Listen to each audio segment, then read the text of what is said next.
Hi, I'm Meta Spencer. I'm very happy today to be able to talk to two dear old friends. But it's a bit of a serious question that we have to talk about because um, you want to think about how we're going to protect people who are in danger. And there's been a tradition of having the United Nations peacekeeping forces go into conflict zones and protect people or interpose themselves between two conflicting uh, parties, organizations, and armies, and so on. Well, the problem with that is most of the conflicts these days are not between two nations, but between groups within a nation or between the government and some minority group or dissident population within their own country. Now, according to the UN, it's expected that normally the country should invite peacekeepers in when they find it necessary. And peacekeepers can't just trounce in when they think it's a good idea to stop a problem. But the trouble is, most of the conflicts are in places now where the peacekeepers might want to or be needed to put out fires, so to speak, flames of disorder, but they're not invited. And one of those places is a region in northeast India called Manipur and some other adjoining states. And one of the people who's most active there is Bina Lakshmi Nepram, who is the founder of an organization called the Manipur Women's Survivors Network. And she set this up a decade or more ago, more than a decade ago. And it's a humanitarian organization that looks after women and children in particular who have been the victims of the serious conflict that goes on in that region. Now, our friend Walter Dorn will also be in on this conversation. He is a professor at the Canadian Forces College in Toronto, which is part of or connected somehow with Royal Military College, where officers are trained for the Canadian military. And his specialty is in peacekeeping. So, what we want to talk about is what to do in situations where the peacekeepers are not invited in, and yet they're really very much needed. Okay. So, hello, Bina. May I call you Bina here, or do you want Bina Lakshmi? Oh no, Bina is just perfect. Fine. All right. And hello, Walter. How are you? Hey, Mira, great to see you. All right. And we're all old friends, so we will Ah, talk friendly. ah. Bina, Yes. tell us about. I think very few people probably know about the terrible situation that has gone on for ages in your part of India. Bring us up to date and tell us about your organization and what you're doing about things. Yes. Thank you so much, Meta, for your amazing work, and thank you for inviting me to your channel together with Walter. It's such a privilege to be here. All people whose peace is at the heart of what we do. So thank you. Um, First of all, I would like to remind us that currently there is a military coup in Myanmar, and many of my friends are in hiding, more than 400 arrested, and there has been a massive crackdown in Myanmar. So everyone hears, and my heart goes out to it, to what's happening, then hope that people come back to peace and democracy. Now, just bordering Myanmar, where there is this military coup which has taken place, is this place called Manipur. Manipur and northeast of India. Manipur is a state which is now within what is called geographically in the northeast of India. And this is a region, if I can take your viewers towards listeners towards, it's just below China and sandwiched between China and Bangladesh. In fact, we share uh, borders with 5 countries. China on our northern border, we have Bangladesh, we have Burma, we have Bhutan, Nepal, and these are. So we only share 2% border with India. You know, So this part of India is connected to India by what is called Chicken Neck Corridor, which is just 11 miles. So this is they were home to 4 Asiatic nation states there. Sikkim was an independent Asiatic nation state. Manipur, where I come from, was never a part of India. It only became a part of it in 1949, you see. Mm. And then we have Assam, and then we have Tripura. So they were home to 4 Asiatic beautiful nation states like Bhutan and Nepal. And then in 1949, India took us over. That's why the conflict there is a political conflict, which has been going on since the year 1949 in Manipur. And what government of India did was, government of India then took an old British colonial act called the Armed Forces Special Powers Act. It gives military the right to search, arrest, and even kill anyone on mere charge of suspicion. And we cannot take that military person to court. Can I interrupt you and ask how you got to be part of India? How did Manipur and these other states get absorbed into India? Was it voluntary or otherwise? Yes, Manipur was under duress. It was not voluntary. Our indigenous king, he was put under house arrest and forced to sign the merger agreement. So Manipur had our own constitution even before India became independent. We are a 3,000-year-old Asiatic nation state with our own language and history. And so it was under duress that Manipur became a part of India. But there are 45 million people who live in this part of northeast of India. And till today, the history of 45 million people are not in the textbooks of India. Can you imagine?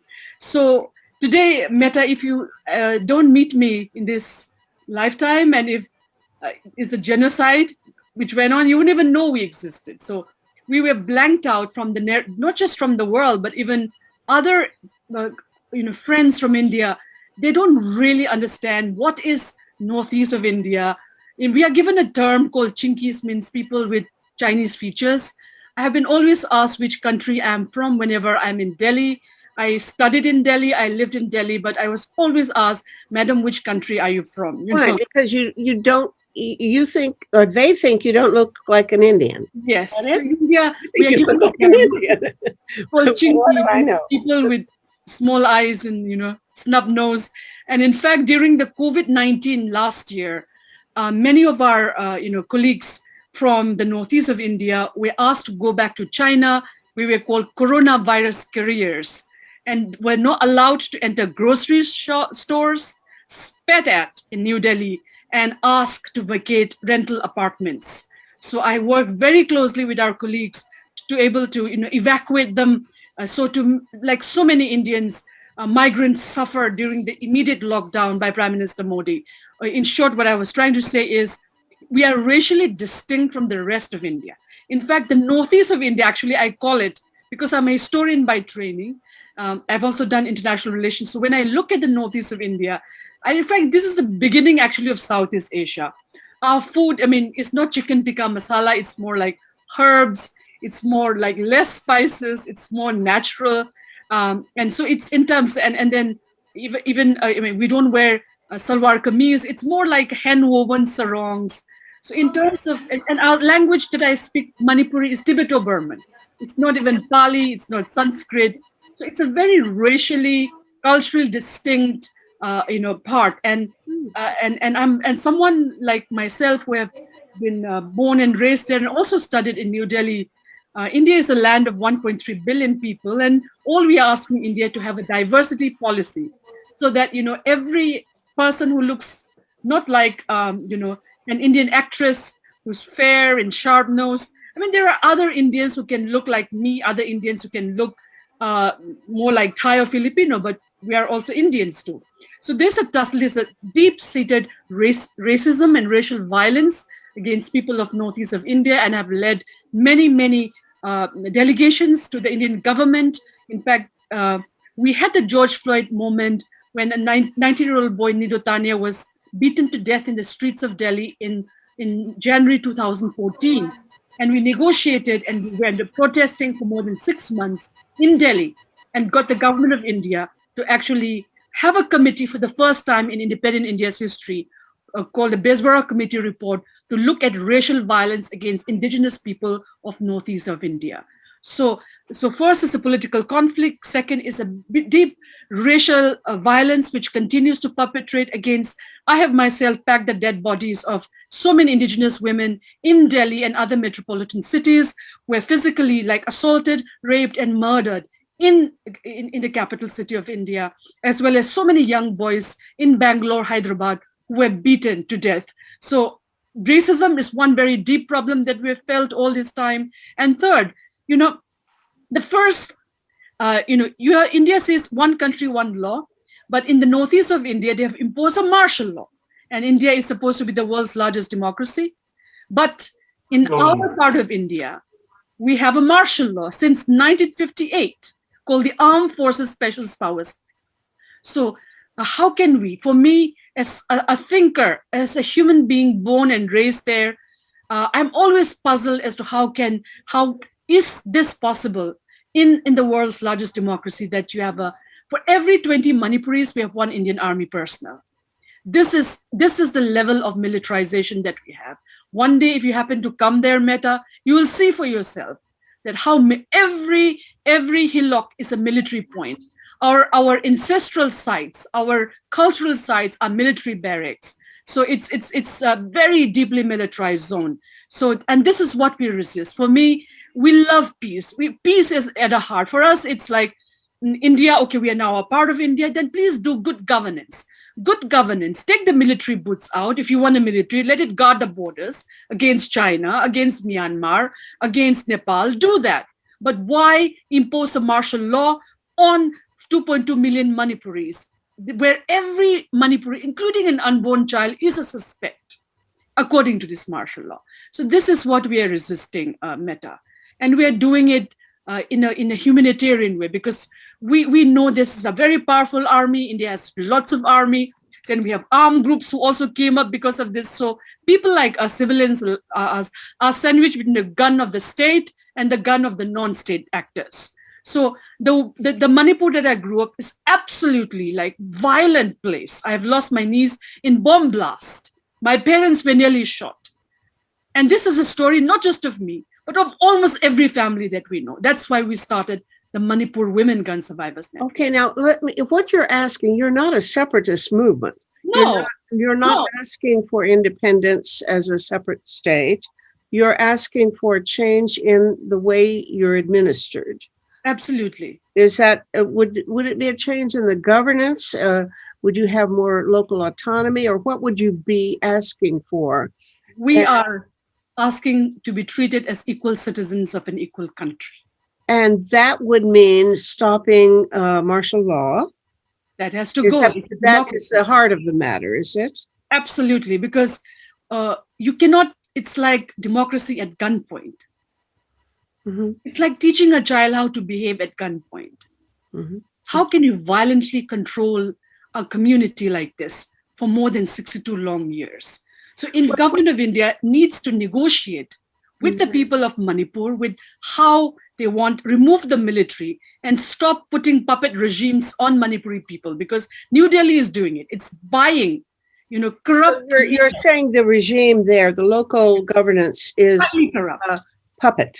It's a puppet. It's not democratic. Is that what you're saying? It's not democratic. It's there are drug dealers who have become ministers. There are arms traffickers. It's like we have no ethics. We have a criminalized democracy in Manipur. Okay, and you have been subjected, and your family have been subjected to violence. Absolutely. And you've seen a lot of it. What was that all about? Where is the violence coming from? And what should be done to stop it? Yes. The violence is coming from both, like, the state first, and then we also have violence also from, because of when conflict is there, then there is also divide in rule. So when Indian military couldn't control because of the terrain, they are not able to win this insurgency, you see, because Manipur is a mountainous and a valley area. So as long as the terrain... Excuse me, but you refer to it as an insurgency. Is it? I thought you were talking about a nonviolent protest movement.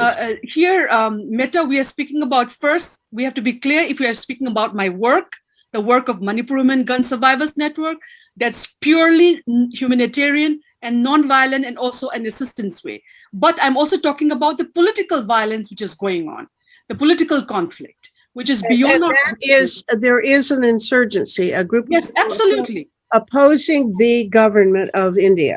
absolutely, it's there. And but you're not allied with them, or are No, you? No, no, you're just trying to do humanitarian work. And if absolutely, the government, if the conflict were resolved, that would take care of the violence that. absolutely. The violence is both from the state and the non-state. So it's there. There are 72 armed groups operating in this part of India. This is armed resistance going on. And there are 17 peace talks that is going on in India's northeast. And not a single woman is in it, you see. So it's the whole thing of colonial rule, there's patriarchy, there is racism, and there is this militarization going on. So this, as a woman and an indigenous woman from this region, the violence that we're dealing is not just the Indian nation state, it's a patriarchal violence. It's also violence which comes with extreme racism, the violence which comes with extreme militarization from both state and non-state. Non-state. So these are the things that we are talking about. Okay, a lot of what you've described is the same thing that you might find in other countries where there's an oppressed minority that needs protection. Yeah. And from my point of view, the best thing would be to be able to send in peacekeepers.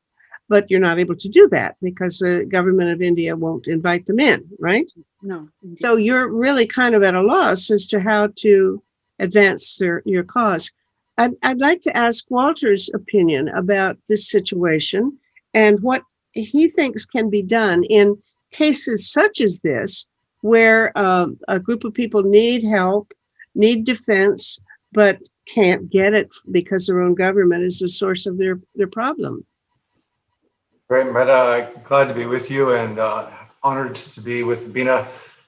She's such a passionate and eloquent and committed voice for peace and with freedom and justice and equality. The tragedy of Manipur is really overwhelming, and it's one of those areas that the world doesn't know enough about.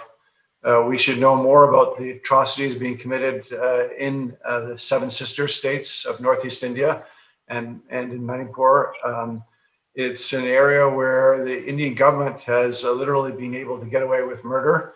The Human Rights Watch even titled the report with that name, Getting Away with Murder.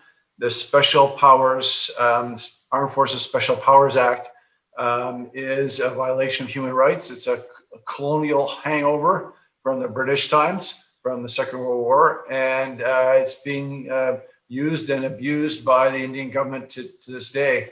And the fact that we don't know about it is an indication of how successful the Indian government has been in hiding it. And it really does require more publicity. And when you're talking about the inability to bring in peacekeepers, we do want international monitors there. We want to be able to expose the atrocities that are going on. And if the UN can't send in armed personnel, which is really quite impossible, given that you need the consent of the host state, we should be able to have human rights monitors there. The Human Rights Council should be able to do investigations. The special rapporteurs on extrajudicial killings should be able to send people to look at the extrajudicial killings, which is actually authorized under the Armed Forces Special Powers Act. So sorry, wait a minute. Let me see. You're saying you should be able to, but you're not able to, even though I think you're referring to some legal loophole or provision that ought to authorize you to do that. Is that right? So there is supposed to be a way to send human rights monitors in, but in reality, that's not able to be done now. Is that right? The Indian government won't allow it. Even if I apply for a visa to go to India, I'll have to check off a special box to say that I want to go to Northeast India, because the government controls entry into Northeast India separate from the rest of the country. And that means that people who want to do genuine, impartial investigations to report on what's going on in Northeast India aren't able to. And the same thing is true with the UN. However, the reports from people like Bina, who've had firsthand accounts and those who have seen the violations by the Indian Armed Forces, they can report to the special rapporteurs and to UN bodies. And so some information is getting out. It's impossible to hold that information back. But at the same time, we don't get the access that's needed to make the more authoritative reports and reports that are using probative evidence that can be used before courts and tribunals. So the Indian government is withholding the rights of even Indian investigators to investigate what's going on there, because in a territory of martial law, the regular rules of democracy aren't being applied, and they should be. If India calls itself a democracy, as Bina said, then it should allow for democracy in all parts of India. And the Supreme Court in 2016 even reaffirmed the right of all people in India to not be subjected to the martial law. And so there's a struggle between the forces of right and the forces of might. And it's important that the international community be aware of this problem and take action against it, and also be ready if there's a opening to send in peacekeepers. Okay, That is, a lot of our people are not either peacekeepers or Indians, but are citizens of places like Canada, where we might want to think of how we could be helpful. How would we go about promoting what you're suggesting, trying to strengthen the possibility of sending monitors and other forces that could report on what's going on there? Could we ask our representative to the United Nations, our ambassador to the UN, to speak up on behalf of the people of Manipur, or what should we maybe attempt? We definitely should be putting pressure on India, but realize that India has a lot of clout at the UN, and it also is a major supplier of peacekeepers for the rest of the world. So the UN doesn't want to alienate India, but at the same time, we should be fair. We should praise India when it does good in the world, and we should blame India when it's violating human rights. Mm-hmm. And so, yes, we should speak out in the Human Rights Council, in the halls of the United Nations. We should have meetings, and we should constantly press for the revocation of the Armed Forces Special Powers Act. It's that the UN should have the capacity to send in the investigators, and that there should be pressure on that. The UN has machinery for that through the human rights bodies based in Geneva. And constant pressure needs to be done so that more and stronger and better reports can be done by the UN. Mm-hmm. When you refer to Special Powers Act, that is, I guess, the legal name for this martial law that Bina's talking about, right? That's passed in 1958, but it was based on a 1942 British law.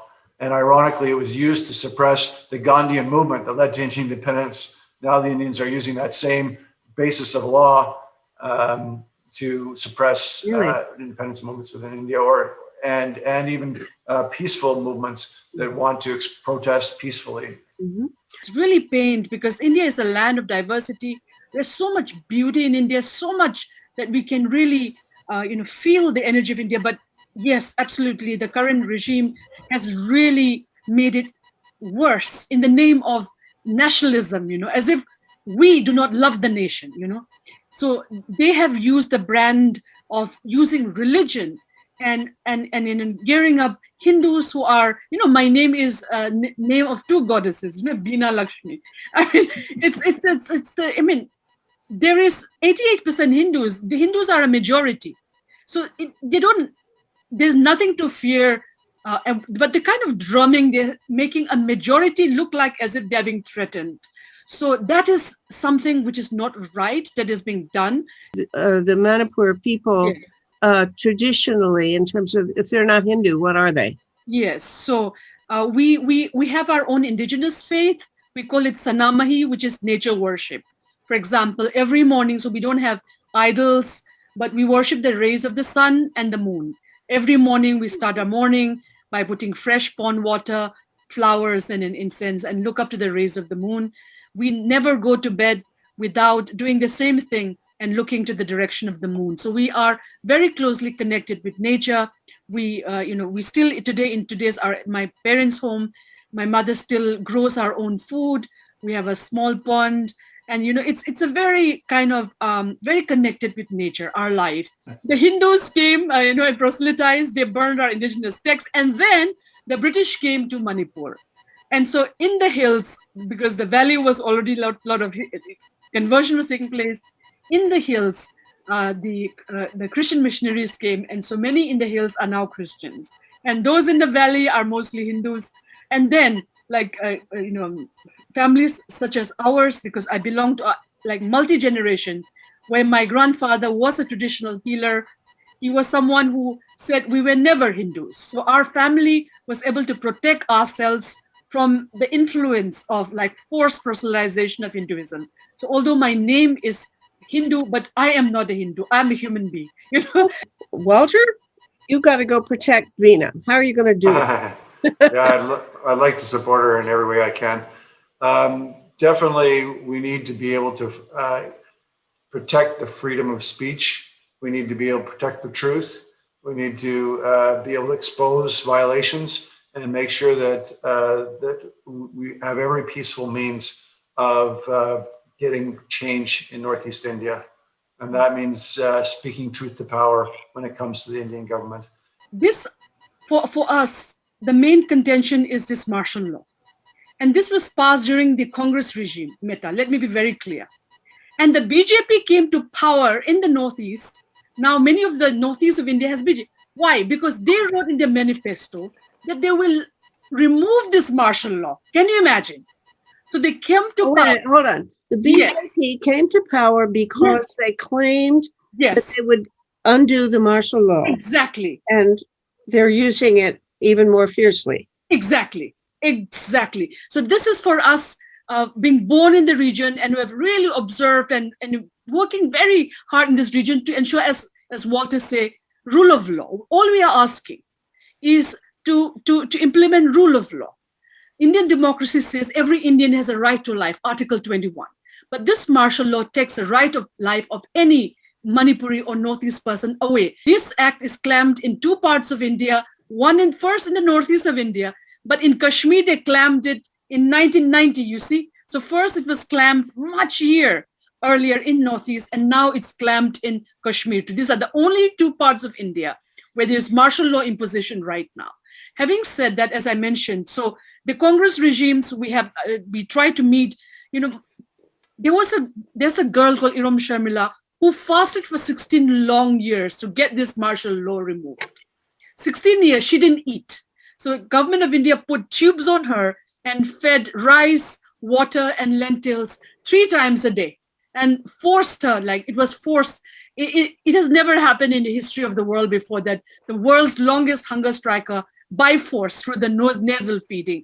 And our women of Manipur have protested repeatedly, asking for the government of India, using non-violent techniques to say, government of India, we want India's democracy to be a pristine democracy. So why are you imposing a martial law? So this has been going on even before Modi. Well, okay, let me try to be really the devil's advocate, if you will. Yeah. If there is an insurrection going on, then that is exactly the occasion in which every government would consider using martial law, because that's what a martial law situation is for. So tell me about this insurrection, because I don't think, you're treating it as if it's all caused by the martial law, but what are the opposition, the violent people claiming or asking for, besides the removal of martial law? What's the fight about? See, first of all, we have to be very, very clear. It's the chicken and egg situation. Who came first? Okay, 1949, India takes Manipur over by force under duress. It's called under constitution. Unconstitutional. This is unconstitutional in the eyes of the law. So, but now these people, these soldiers or terrorists or whatever you want to call, probably you wouldn't like the word terrorist, but You know, No, I imagine the government would call them that. Would they be asking for autonomy, or what are they asking for? let me explain what is, because we need to know if we are really dissecting. Right. 1949, our king was put under house arrest and forced to join the merger agreement with the Union of India. At that time, Manipur had adult franchise. We already had our own chief minister, which is reminiscent of a prime minister. We have our own constitution before India even wrote its own constitution. We are, as I repeat, an independent Asiatic nation state then. 1949, India takes the king under this house arrest and make him sign the merger agreement. Fine.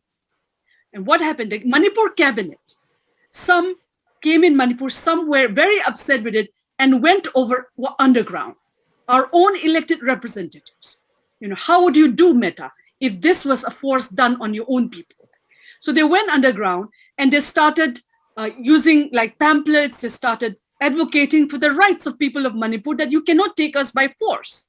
Same thing with the Naga people. Naga people went to Mahatma Gandhi before he was killed to say, Britain is going to live India. We were never a part of India, so allow us to be free. And Gandhi even listened to them. They went to Delhi. So again, it's like you put, it's an imperialist policy of the government of India at that time.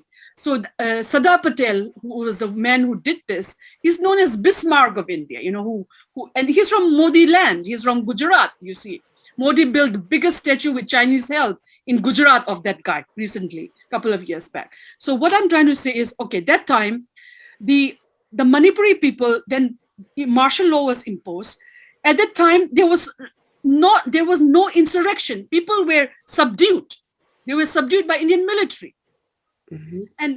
But people were upset, because we were an independent Asiatic nation state like Burma, like Bhutan. So we are not going to take it lying down our people. I was not born then. So I have written the history of that. So the people started through poetry, literature, they did non-violent protests to say, look, because the way in India made us join and they make it a Part C state of the Union of India in a very derogatory way. I would like to just clarify this. Whom are we working for? We are working that military don't come into our homes anytime they want. We are working that rebels don't also come to our homes and do whatever they want with their guns. We are sick and tired of men with guns. We are tired of the militarization of our lives. Number one. Number two, there's been so much of sexual violence, rape, and murder of indigenous women in our region. We are working for those families who have survived till today. Several paramilitary people killed and raped and murdered a 31-year-old Thangjam Manorama. Till today, India has hidden those military people.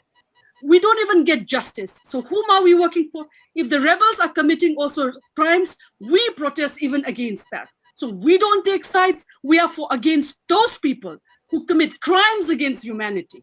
We are for the families who have suffered as a result of violence from both state and non-state. That is exactly what I wanted to hear. And I think not just I, but a lot of people would exactly want to hear that clarification. Fair enough. Wonderful. Thank you. Whether it's Manipur, whether it's Washington, D.C., whether it's Myanmar, there is one thing that connects all these three places. Because initially, Meta, I also thought Manipur issue is just Manipur issue till I started coming to the United Nations and started seeing how the world functions. And I realized we are all connected by the way in which the military-industrial complex is functioning. Mm-hmm. America may have never heard of Manipur, but it's M16's illegal, which is black market, it's available. And so these are being used against, common people. And so this militarization is one thing that we've got to keep in mind. Number two, India is, after Saudi Arabia, the second largest importer of military weapons in the world. Mm-hmm. Yep. And that is one. And second is, it is the fourth largest military spender in the entire universe. This militarization, this patriarchy, using religion, is not just about Manipur and India. It's now a phenomena which is being played out in Myanmar. It's a phenomena which was playing out in the United States, but it became, at least because of there's some semblance of democracy, which got Biden back to power. Otherwise, there would have been like a coup kind of situation, which we saw in the insurrection at the Capitol Hill, you see. So when I saw these incidences, I realized this is a phenomenon. It's called the authoritarian rule book, where you are having this military-industrial complex all tie up with one another, authoritarian regimes buying and selling arms to each other and suppressing minorities, indigenous people who are not belonging to this dominant community. So this is a phenomena that I would like to see. Secondly, as I mentioned, and I repeat, we, the Northeast people, have actually really looked out to the people of India to tell them what was happening with us. For example, farmers' protests, much before farmers' protests, people of the Northeast and Manipur have been protesting since the 60s, 70s, 80s, 90s, asking, do not do this authoritarian rule at gunpoint. Because people want, I've spent time with 300 villages across the Indo-Burma border. Violence affects the poorest of the poor, Meta. While those, whether it's state or non-state, who perpetrate this violence, they are hiding in military bunkers. Mm-hmm. The reason why I set up the Manipur Women Gun Survivors Network is because I couldn't just say I will be a professor writing my books about the conflict in Manipur and forget about it. I saw children, women, after the killing of their loved ones, and we don't take sides. Whoever kills anyone is a murderer, and it's wrong. They should be given. So first of all, even before you teach human rights, remember that people have hungry stomach. So we started, our intervention was very basic. I belong to a family which is neither political or neither connected with underground, overground, military or political. We are a very clean family. I come from a very, very clean family. So all we did was putting food on the table for those women and children when their fathers have been killed or their brothers have been killed, number one. Ensuring that the women, today I'm wearing what the women of Manipur wear, like seeing what skill they have so that you can't just keep giving rice and dal to them. You have to let them earn their own income. So we perfected how to economically raise the income of many women survivors in this conflict. Today, if you come to Manipur, our office in Manipur is filled with looms, sounds of looms, even today during the COVID. Wow, that's wonderful. Absolutely. And the thing is, the rest of India have, as I mentioned, not because I blame the rest of India, not to you, Shubir, but what has happened is the rest of India, because the Indian policymakers have not included our history, our culture. Imagine how do people relate to each other when we eat each other's food, visit each other's home, when those boundaries break down.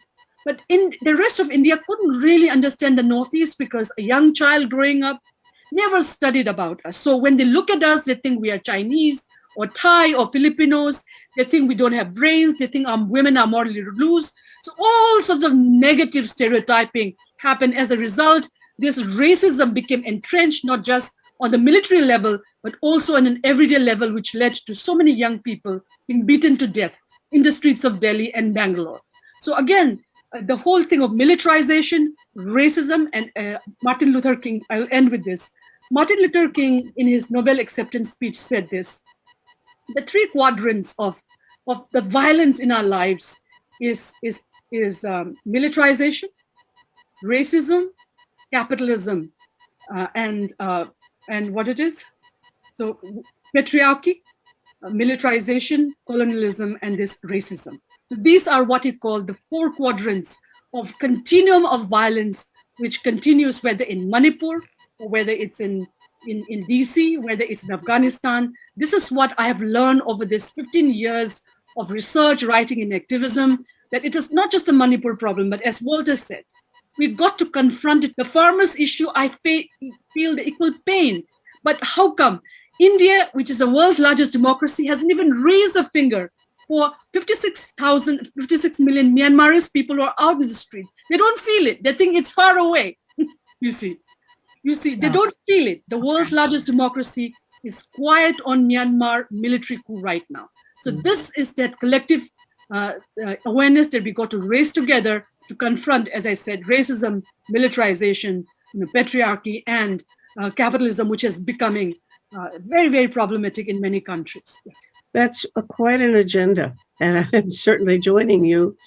All of us are completely behind you on that, especially looking after just plain feeding people as you had been doing, and making, helping them find livelihood by for weaving cloth or whatever. Walter, you've been quiet listening to all of this, as I'm sure you have thoughts about it. Well, let's give you the last word on this. Well, on Manipur, there's no way that you can justify the continuation of martial law.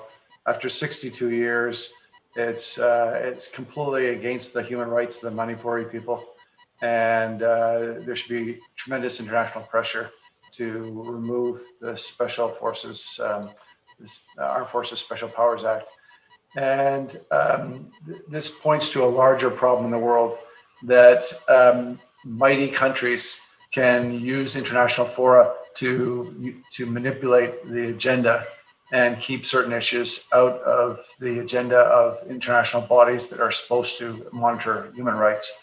And I think this calls for a broader reform so that the monitoring can be done without a national right of refusal. That you can not only do reporting from afar, but you can also send investigators into these countries. And the world has to move forward to give the UN the capacity to do independent monitoring. And that would be another step forward for not only Manipur, Northeast India, for Myanmar, and the countries of Southern Asia, but for the world as a whole. We should even have the right for UN inspectors to come into Canada and look at the situations here.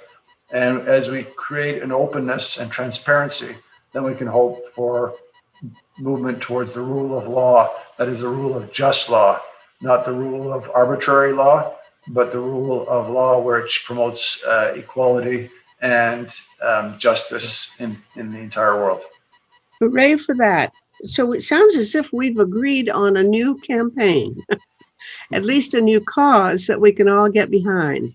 Because living here in Canada, I'm not aware sufficiently of what goes on in Manipur, and I'm going to probably can't keep up with it. But I certainly send my blessing. See you all.